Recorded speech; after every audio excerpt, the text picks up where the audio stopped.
warahmatullahi wabarakatuh. Waalaikumsalam warahmatullahi wabarakatuh. Perkenalkan, nama saya Masyarakat Maulida. Kenalkan, nama saya Muhammad Ilham Nasrullah. Kenalkan, nama saya Muhammad Syafiuddin. Kami dari Mahasiswa program studi manajemen kedua kelas 4B. Nah, di sini kami akan mewawancarai seorang tokoh dari perusahaan mebel JI yang dimana itu sendiri dengan Bapak Zainal. Di samping saya ini Bapak Zainal memiliki perusahaan mebel JI yang dimana sudah berdiri dari tahun 2008 hingga sekarang, dan insya Allah sudah memiliki 3-4 karyawan. Baik Bapak, ini kami memiliki beberapa pertanyaan. Insya Allah kalau tidak keberatan boleh dijawab ya. Baik, untuk pertanyaan yang pertama itu, bagaimana Bapak ini bisa terpikirkan untuk menjalankan bisnis mebel ini? Sebenarnya dulu itu tidak mau memikirkan bayar. Itu awalnya itu saya kerja itu ngecat belajar itu kan. Tapi orang tua dulu kan kerja tukang bangunan gitu kan, sama mebel dikit-dikit kan. Akhirnya mungkin dari situ ya saya terinspirasi. Awalnya memang ngecat, terus ada orang suruh bikin furniture kecil-kecilan, akhirnya lama-lama akhirnya dikit-dikit jalan akhirnya terus sampai sekarang. Jadi dimulai dari pekerjaan cat itu tadi, akhirnya mulai merintis mebel ini ya. Untuk pertanyaan yang kedua ini, bagaimana awal Bapak untuk membangun bisnis ini dari nol? Pasti kan bisnis ini kan makanya merintis ya, bukan pewaris. Jadi tips and tricksnya itu bagaimana? Dulu tahun 2007 saya pernah pergi merantau di PKI ke Punya Darussalam. Di sana mungkin kerjanya pas juga mebel. Di sana dulu finishing, glitter, ngecat seperti itu. Terus lama-lama kan ingin bisa juga kan, bisa cuman ikut-ikutan, tapi kan dulu fokusnya finishing ya. Terus di dunia itu saya cuman 1,5 tahun. Setelah itu pulang, baru tiba-tiba merintis pengalaman di Brunei. Terus punya modal dikit, beli alat pertukangan, terus ya dulu bikin sendiri lah, seperti kabinet untuk bikin sendiri ya, bukan untuk orang lain. Kan belum tahu kalau saya tukang mebel dulu ya. Akhirnya lama-lama dengan modal kecil mulai berjalan. Jadi berawal dari itu tadi ya Pak, menjadi seorang TKI, akhirnya mencoba untuk membuka bisnis. Bapak mempromosikan pertama kali barangnya Bapak itu bagaimana? Saya dulu pernah door to door Mas. Itu kok gitu Nah ya, dulu awalnya memperkenalkan kalau saya ini tukang cat, tukang cukur. Nah, saya door to door memperkenalkan kalau ada orang mau jasa saya siap mengerjakan. Ternyata selama door to door itu mungkin 1 tahun sampai 2 tahun itu memang sulit. Orang itu belum percaya. Jadi kebanyakan itu malah malah yang enggak di door to door tadi yang bisa masuk malah. Itu berubah. Jadi berawal dari tertuduh tadi. Berarti Bapak ini termasuk tips and tricksnya kalau merintis usaha itu berarti harus berani ya Pak, nekat. Harus berani, nggak punya maling juga. Ya. Oke, lanjut ke pertanyaan selanjutnya.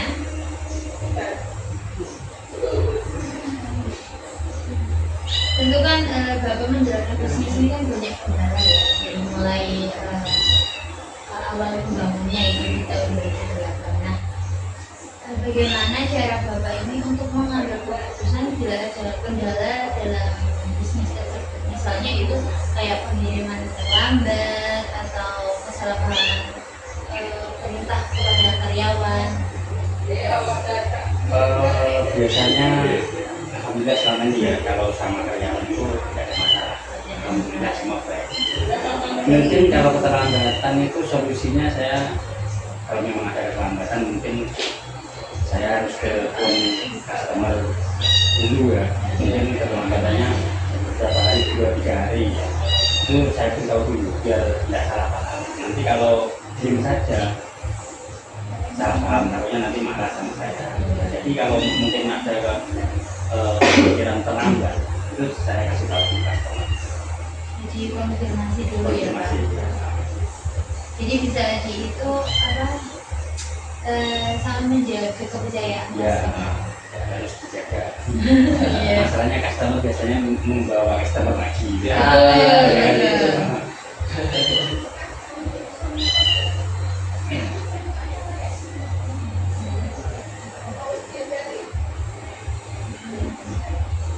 Oke Pak, untuk pertanyaan yang selanjutnya, ketika menjalankan bisnis, pastinya Bapak ini mempertimbangkan banyak hal agar produk yang dibuat tetap berkualitas dengan baik. Kira-kira hal apa yang perlu Bapak atau pertimbangkan dalam memilih bahan baku dan supplier? Kalau saya biasanya orang-orang itu kan harga murah ya. Kalau saya biasanya jaga kualitas tapi juga harga Ya, ada harga ya. Kalau saya biasanya lebih baik kualitas jaga tapi harga juga, bukan harga murah tapi kualitas nanti takutnya nanti kalau harganya murah nanti kualitas pasti turun. Jadi saya yang penting kualitas dulu, nanti kalau ada jangan itu, yang penting kualitas bagus dan customernya oke, bukan harus murah. Jadi mementingkan kualitas.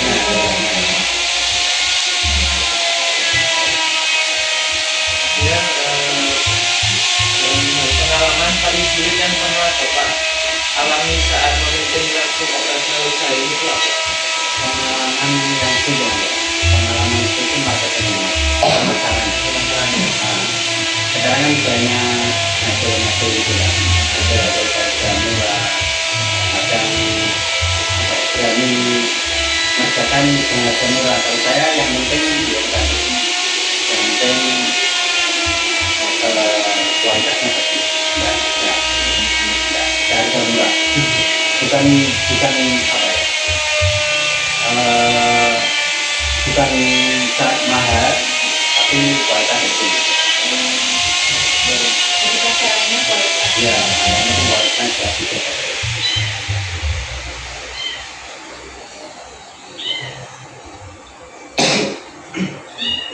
Ketika Bapak mendapatkan proyek besar atau pesanan dalam jumlah banyak, bagaimana Bapak mengatur tim agar semua selesai pada waktu? Ya, ini saya baru selesai mengerjakan proyek besar juga mengerjakan hotel dan restoran di Malaysia. Saya belum masuk, itu Manchester, lumayan Manchester. Itu pekerjaan saya kan dengan sama kawan juga. Kawan mungkin ada yang berani produksi, terus saya kasih sama. Terus kalau finishing biasanya saya yang terakhir kali finishing. Terus yang ngurusin kalau pengiriman, ekspor atau keluar kota juga. Jadi saya kolaborasi Ya, ada kawan mungkin siapa yang berani kerjakan dan harga sekian, kualitas sekian saya kasih juga. Jadi yang penting saya tepat waktu, yang mengecewakan customer. Biasanya kalau molor itu customer kecewa. Kalau bisa malah sebelum hari dekatnya. Tapi tetap finishingnya dijaga. nah, finishing terkait. Dia ada ciri khas. Pengecekannya di bapak juga Ya. pengecekan. Ngecek finishing terus pokoknya yang terakhir saya lah. Terus pertanyaan selanjutnya Pak, menurut Bapak karakter atau sikap apa yang paling penting dimiliki oleh seorang pemimpin bisnis? Kalau selama ini kalau saya jalan saja sebenarnya. Yang penting sabar, apa ya, terus ngugemi kebejalannya, telaten. Kalau sama pekerja atau kawan itu, yang penting kita itu nggak kasar, nggak keras gitu. Bisa apa ya, bisa menghargai manusia. Terus apa ya, yang penting itu kita nggak usah keras atau kita pura-pura galak atau gimana ya. Yang penting itu. Terus masalah keuangan itu kalau ada karyawan minta itu kita jawab. Jadi jaga itu. Nah, biasanya kalau keuangan oke, karyawan oke juga. Iya. Jadi bulan. Iya. Kalau apa ya? Kalau biasanya karyawan itu kalau apa ya, kalau keuangan menurut kita orang ya, keuangan itu biasanya sama ngelepas sama karyawan. Yang penting kita sabar kalau kita setiap karyawan kita itu kita selalu ada. Ayo cepat kalau ayo Kepercayaan. Iya. Yang penting bisa bidik lah. Terus pertanyaan selanjutnya, bagaimana Bapak membina dan mengembangkan potensi anggota tim atau karyawan agar bisa tumbuh bersama?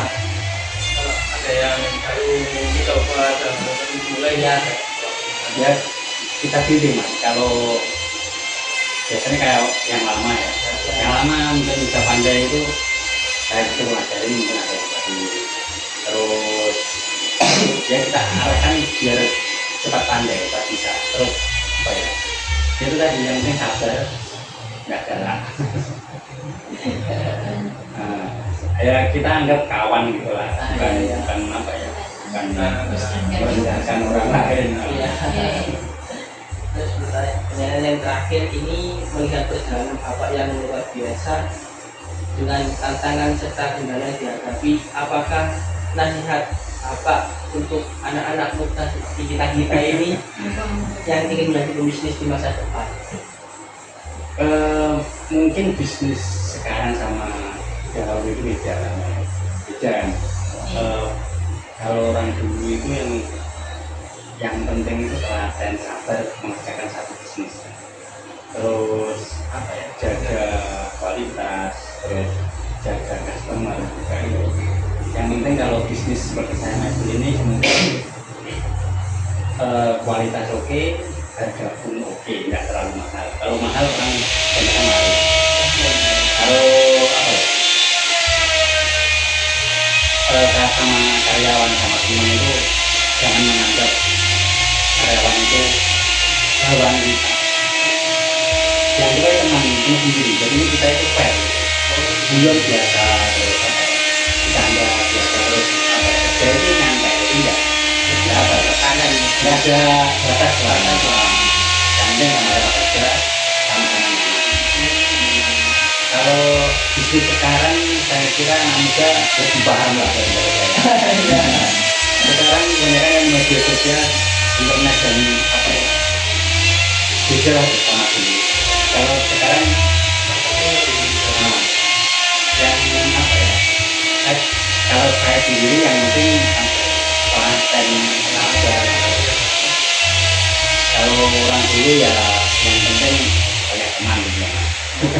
Kalau sekarang di kamar aja udah kerja kan. Iya. Iya.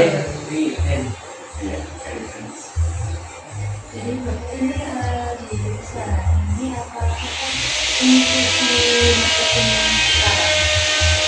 Ya perkembangan medsos sekarang. Sekarang medsos kan bukan seperti tadi ya. HPR,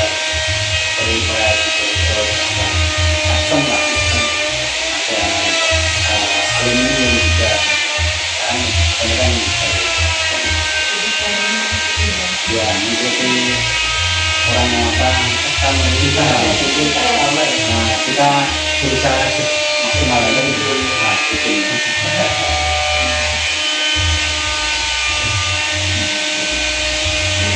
Beberapa terima kasih sudah membuat wawancara kami. Mohon maaf sudah merepotkan ya. Nah, Sekian dari kami wawancara dengan Bapak Zainab. Sekian dari kami, mohon maaf bila ada salah kata. Wassalamualaikum warahmatullahi wabarakatuh. Waalaikumsalam warahmatullahi wabarakatuh.